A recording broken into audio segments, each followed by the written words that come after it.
시청자 여러분 안녕하십니까? 뉴스포 시작합니다. 국정감사에서 여수산단 대기업들이 대기 오염물질 조사를 지연시킨다는 지적이 쏟아졌습니다. 마포구가 녹색 음식문화 조성을 위해 모범 음식점을 지정합니다. 제8회 산업안전 박람회가 대구에서 개최됐습니다. 안흥 찐빵축제가 3년 만에 횡성에서 개최됐습니다. 광주의 초등교사 임용절벽이 이어지고 있습니다. 3년 전 여수산단 대기업들이 대기오염 물질 측정값을 조작한 사실이 드러나면서 큰 파장이 일었습니다. 당시 측정값 조작이 환경과 주민 건강에 어떤 영향을 미쳤는지 조사하기로 했지만 아직까지 조사는 시작도 못하고 있습니다. 국회 국정감사장에서는 산단 대기업들이 약속을 지키지 않고 조사를 지연시키고 있다는 지적이 쏟아졌습니다.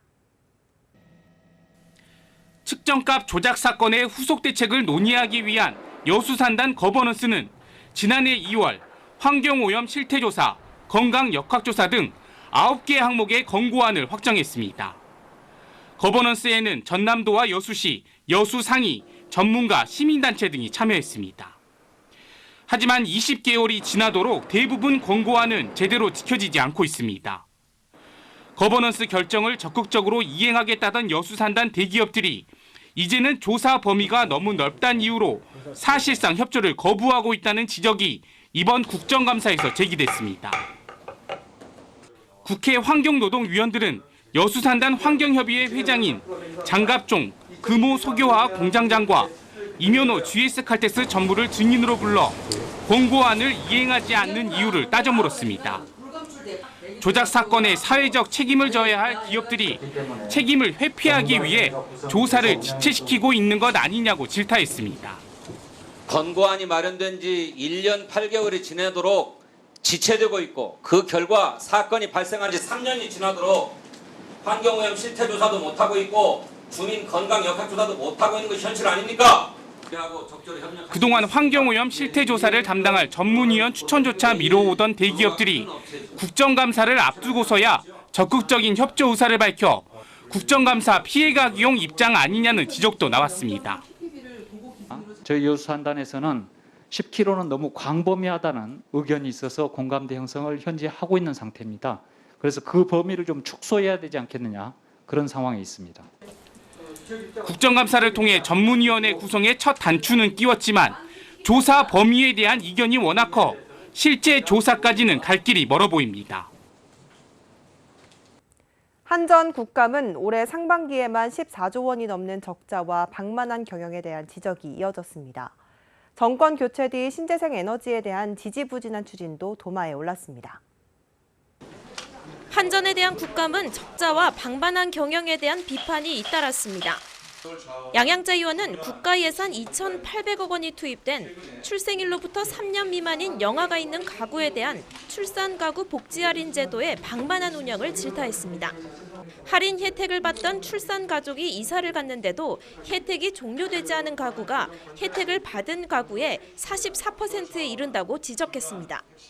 그리고 나머지 가구에 대한 아예 환수를 못했습니다. 부정수급자가 이사를 가면 해당 고객에 대한 연락처나 이렇게 개인정보를 알 수가 없어서 추징이 불가능했다는 건데.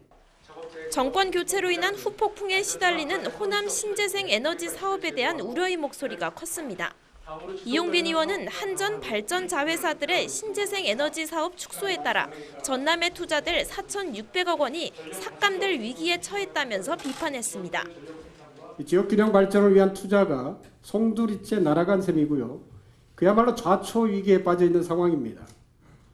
지금의 기후 비상사태가 이 신재생 에너지 사업을 좌초시킬 상황입니까? 이에 대해 정승일 한전 사장은 적자 경영에 대해 연료비 급등 때문에 불가피했다고 해명했습니다. 갈수록 어려워지는 지역 경제를 활성화시키는 방안으로 전기를 생산하는 지역에는 전기요금을 싸게 받고 전기를 소비만 하는 지역에는 전기요금을 더 비싸게 받자는 전기요금 지역별 차등 요금제 주장도 거듭 제기됐습니다. 수도권 소식입니다. 깨끗한 위생과 좋은 서비스, 음식 낭비를 줄이는 음식점이야말로 모범적이라고 할 수 있죠.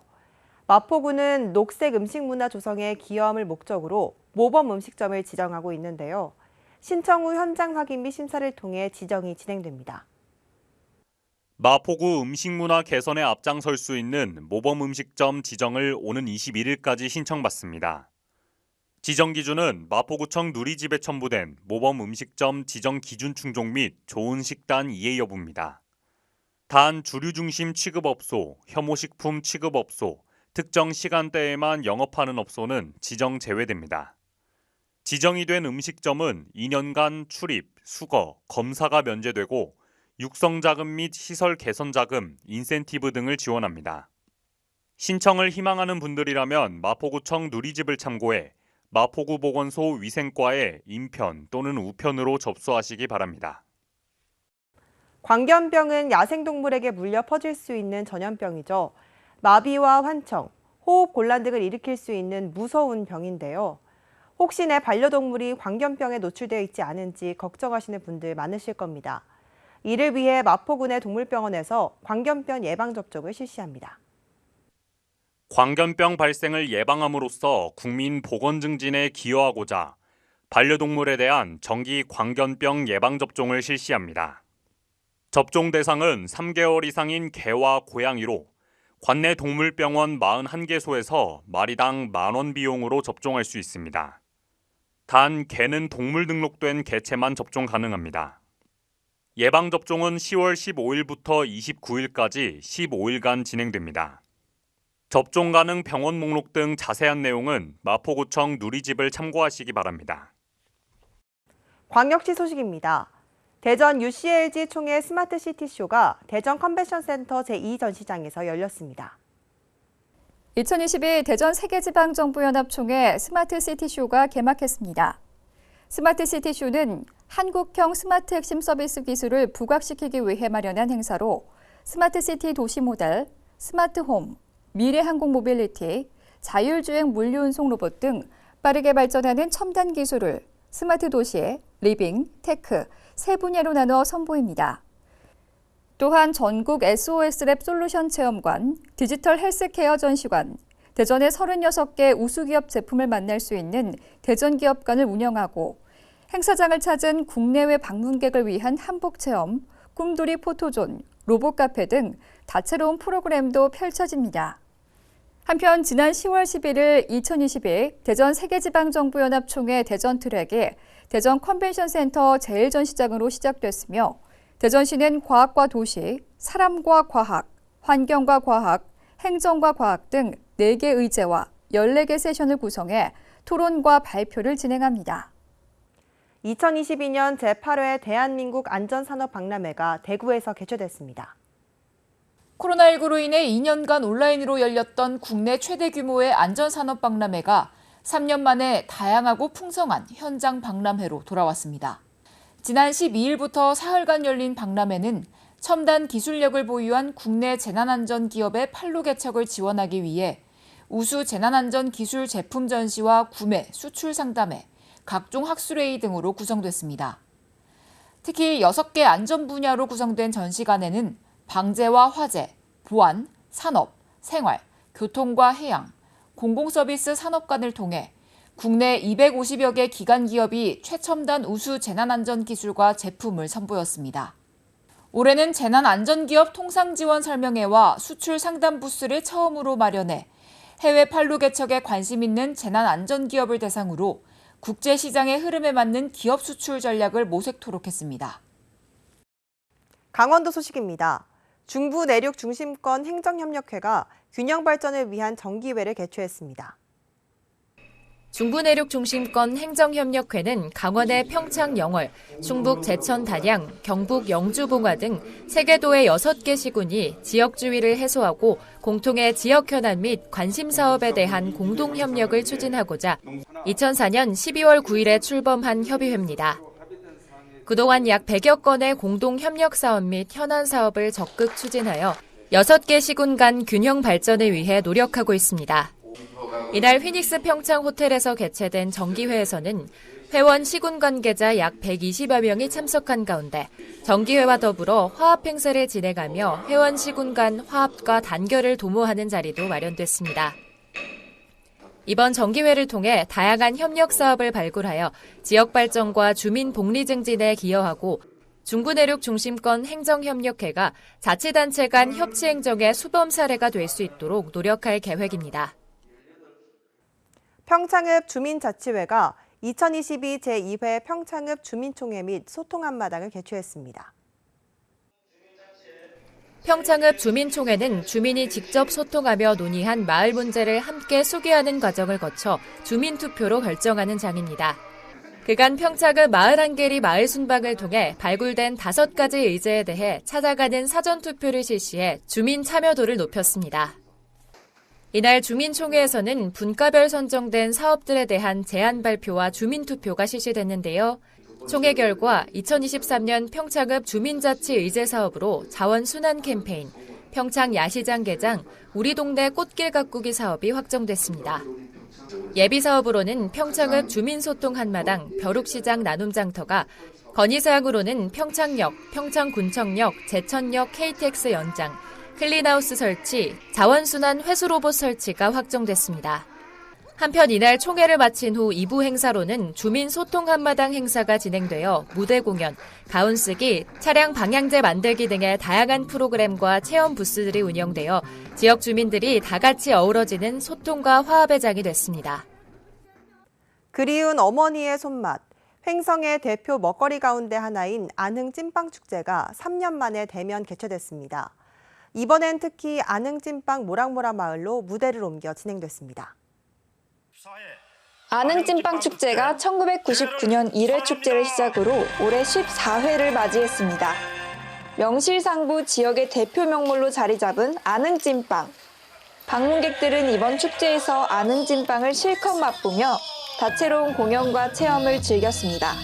네, 첫째 날에는 많은 가수가 개막 축하 공연을 펼치며 그리고 도깨비도로 체험, 농경문화재, 팥다작, 가을 포토존, 느린 우체국 그 외에도 많은 이벤트가 있습니다. 추가로 판매 부스에서 빵을 구매하시는 분들께는 루지 체험장 50% 할인권을 드리고 있습니다. 첫째 날에는 지역 단체 공연과 각종 찐빵 이벤트가 방문객들의 시선을 사로잡았는데요. 안흥 찐빵 이야기가 담긴 이벤트로 볼거리, 즐길거리가 가득했습니다. 2, 3년 동안 코로나 때문에 외부에 나가가지고 체험활동 하는 것 자체가 없었는데 그래서 오늘 맛있는 거 찐빵도 먹고 여기 여러 가지 아이들이 가족이 함께 할 수 있는 체험거리들이 많아서 너무 좋았어요. 그래서 오늘 지금 한 2-3가지 했거든요.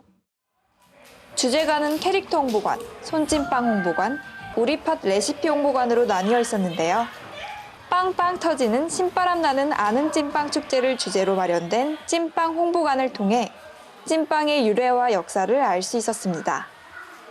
이외에도 안흥 찐빵 판매장과 지역 농특산물 판매 부스, 먹거리 장터를 만날 수 있었는데요. 입안에서 사르르 퍼지는 찐빵 속 달콤한 팥에 방문객들의 입가에는 미소가 가득했습니다. 담백하고 맛있는데요. 지금 너무 뜨거워서. 일단 쫄깃쫄깃하고 너무 맛있습니다. 저희 입맛에 딱 맞아요. 네, 되게 재밌고 찐빵도 맛있고 좋아요. 네, 팥이 씹히는 게 되게 느낌이 좋고 맛있었어요. 상설 프로그램으로 가을의 정취가 물씬 느껴지는 플라워 포토존, 고향의 향수를 자극하는 섭다리, 내리막처럼 보이지만 실제로는 오르막도로인 도깨비 도로 체험까지 안흥 찐빵과 도깨비를 테마로 한 체험 부스는 방문객들에게 향수와 추억을 선물했습니다. 오랜만에 아이들하고 밖에 나와서 이렇게 체험도 하고 하니까 즐겁고 딸도 너무 좋아하고 있어요. 축제 아니면 해볼 수가 없는데 축제에서 다양한 체험이 있어가지고 그게 좋은 것 같아요. 충청도 소식입니다. 충북도가 소상공인 정책과를 신설하고 기존 생활경제팀을 소상공인 지원팀과 시장 활성화팀으로 분리했습니다. 소상공인 정책과는 도내 소상공인에 대한 체계적인 지원을 통해 지역경제 활성화를 견인하고자 신설됐습니다. 이에 더해 소상공인 지원센터 확대 운영과 기존 소상공인 대상 경영교육 등을 통해 지원 사업을 확대할 예정입니다. 또한 소상공인 자영업자 대상 저리 경영안정자금 융자 지원을 연차별로 대폭 확대해 나갈 계획입니다. 광주 전남 소식입니다. 광주 도시철도 2호선 공사로 도심 곳곳 차선이 수시로 바뀌면서 운전자들의 불편이 쏟아지고 있다는 소식 얼마 전 전해드렸는데요. 일부 차선에서는 신호등이 보이지 않는 데다 공사 현장이 시야를 가려 운전자들의 안전을 위협하고 있습니다. 도시철도 2호선 공사가 한창인 광주 상무지구 한국은행 앞 교차로. 승용차 한 대가 신호 위반을 하며 교차로를 지나다 경차를 그대로 들이받습니다. 지난달 발생한 이 사고로 경차가 전복되며 운전자가 크게 다쳤습니다. 경찰 조사에서 운전자는 신호가 보이지 않았다고 진술한 것으로 알려졌습니다. 실제로 현장을 찾아가 봤습니다. CCTV 영상 속 승용차와 동일한 차선에서는 운전자 신호등이 보이지 않습니다. 신호등이 도로 왼쪽에 설치돼 있는 데다 공사 현장이 시야를 가리기 때문입니다. 이쪽에 신호등을 저는 못 봤어요. 아예 없으니까 이렇게 그냥 이것만 보고 다녀요. 저기 좀 가리고 있잖아요. 운전자 신호등이 보이지 않아 운전자들은 신호를 위반해 위험천만한 상황에 놓이기 일쑤입니다. 광주 도시철도 건설본부의 대책은 차량이 많이 다니는 출퇴근에 집중해서 신호수를 운영하는 게 전부입니다.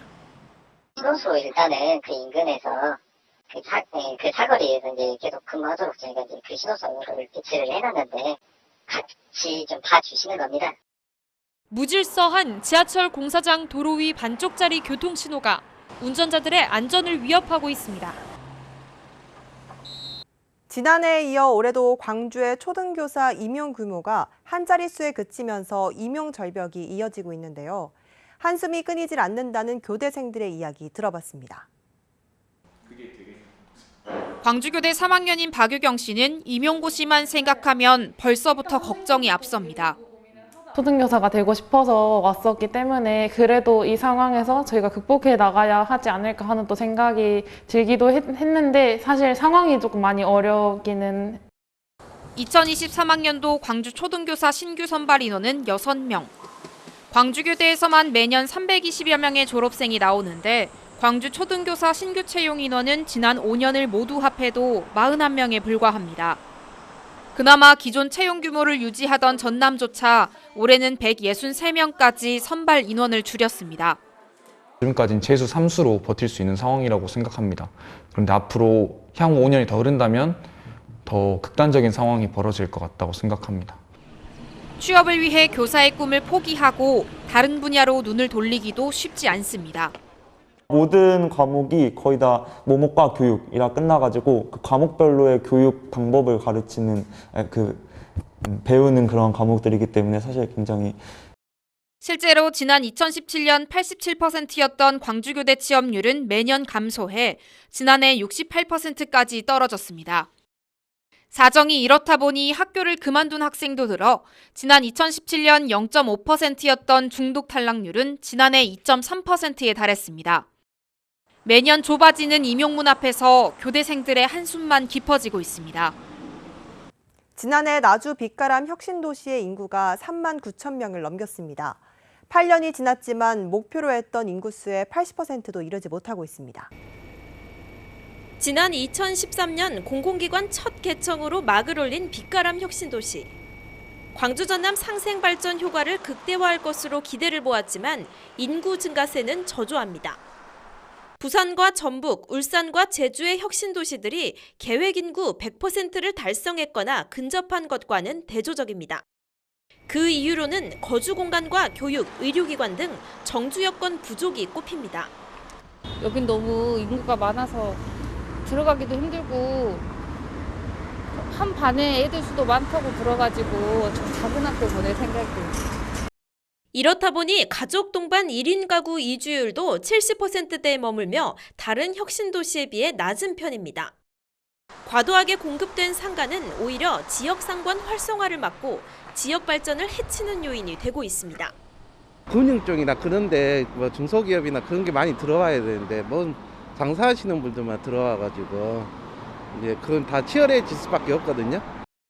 홀로 사는 혁신도시로 인식되다 보니 이전 공공기관 직원들이 주말마다 수도권 등으로 떠나면서 주말과 휴일에는 불 꺼진 도시라는 오명을 벗어나지 못하고 있습니다. 대학이 개발한 기술을 사업화하고 이 수익을 다시 연구에 투자하기 위해 설립된 곳이 기술지주회사입니다. 그런데 전남대의 기술지주회사가 유흥업소에서 수천만 원을 부적절하게 사용한 사실이 드러나면서 비판이 거세지고 있습니다.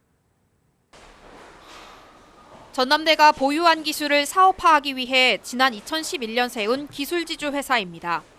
사실상 정부 출연금으로 운영되는 이 회사 법인카드 내역에서 수상한 접대비가 발견됐습니다. 지난 2016년부터 2018년까지 접대비 명목으로 유흥업소에서 3,800여만 원이 결제된 겁니다. 영수증이 없어 확인이 불가한 건까지 합하면 5천만 원에 이를 것으로 추정됩니다. 심지어 금액만 적은 쪽지 형태를 영수증이라며 제출한 사례도 확인됐습니다. 감사의 부분도 정기적인 내부 감사와 향후에 이런 부분들이 더 개선될 수 있도록 노력을 하고 있고 지금 그 방안들을 마련하고 있습니다. 국회 교육위원회의 전남대 국정감사에서는 본래 취지에 맞지 않게 운영되는 대학 기술지주 회사에 대한 질타가 이어졌습니다. 매년 감사를 꼬박꼬박 받았지만 무려 7년 동안 유흥업소 문제는 단 한 차례로 지적되지 않았습니다. 국고가 집행되는 국립대 소유 법인에 대해 제대로 감사가 이루어지지 않고 있다는 사실이 충격적인데요. 교육위는 다른 대학 기술지주사에서도 부적절한 사례가 있을 가능성이 큰 만큼 전수조사에 나서기로 했습니다. 윤석열 대통령이 광주를 대한민국 실리콘밸리로 조성하겠다는 계획을 수차례 내놨습니다. 그 기반이 되는 것이 바로 인공지능, AI 데이터 센터입니다. 광주의 AI 산업의 현재와 앞으로의 구상을 살펴보겠습니다. 광주 AI 데이터 센터는 지난해 11월 착공해 오는 12월 준공될 예정입니다. 이후 내년 7월부터 본격 운영이 예고돼 있습니다. 데이터 센터라는 설비가 갖춰지면 이를 토대로 기업들을 유치하고 실증 사업을 진행하는 것이 2단계입니다. NHN이 앞으로 10년간 2,100억 원 규모의 투자를 통해 AI 데이터 센터를 임차 방식으로 운영합니다. 여기에 현재 100여 개 인공지능 관련 유치 기업을 300개까지 늘린다는 계획입니다. 유치 기업이 데이터 센터의 고성능 컴퓨터 자원 및 실증 장비를 활용할 수 있도록 하고 기업 성장 단계별로 맞춤형 지원을 실시하고 있습니다. 민선 8기 광주시는 기업 유치에 더해 반도체 특화단지 조성까지 연계시킨다는 계획을 발표했습니다. 기존 광주의 자동차, 백색가전 산업 기반과 인공지능 데이터 등을 결합한다면 반도체 분야에서도 경쟁력을 갖출 수 있을 것이란 분석입니다. AI와 반도체를 함께 발전시켜 가자는 광주시의 고도의 전략이고 전국에서 이런 전략을 펴는 곳은 광주만 있다라는 점을 여수시가 안산 근린공원 주차장 130면을 조성 완료하고 전면 개방했습니다. 여수 안산 근린공원 주차장 조성 사업은 인근 주민과 공원 이용객의 주차 문제를 해결하기 위해 토사 유실 우려가 있는 비탈면을 정비해 주차장 130면을 조성하는 사업으로 지난해 7월 주차장 56면을 우선 개방했습니다. 여수시는 이번 전면 개방을 통해 공원과 주변 상가의 주차난 해소에 큰 도움이 될 것으로 기대하고 있습니다. 여수시가 2022년 의용소방대 기술경연대회 및 한마음 대축제를 개최했습니다. 진남체육관에서 열린 이번 대회에는 소방공무원과 의용소방대원 등 총 500여 명이 참석했습니다. 대원들의 사기 진작과 재난 대응 능력 향상을 위한 다양한 프로그램으로 진행돼 살기 좋은 여수, 시민이 안전하고 아름다운 여수를 그리는 뜻깊은 시간을 가졌습니다. 수면 부족, 부족한 신체 활동, 힘든 감정 무시하기. 이 세 가지 습관은 건강에 치명적일 수 있습니다. 바쁘고 치열한 세상을 살아가며 이러한 행동들이 위험하다는 것을 간과하고 반복하곤 하는데요.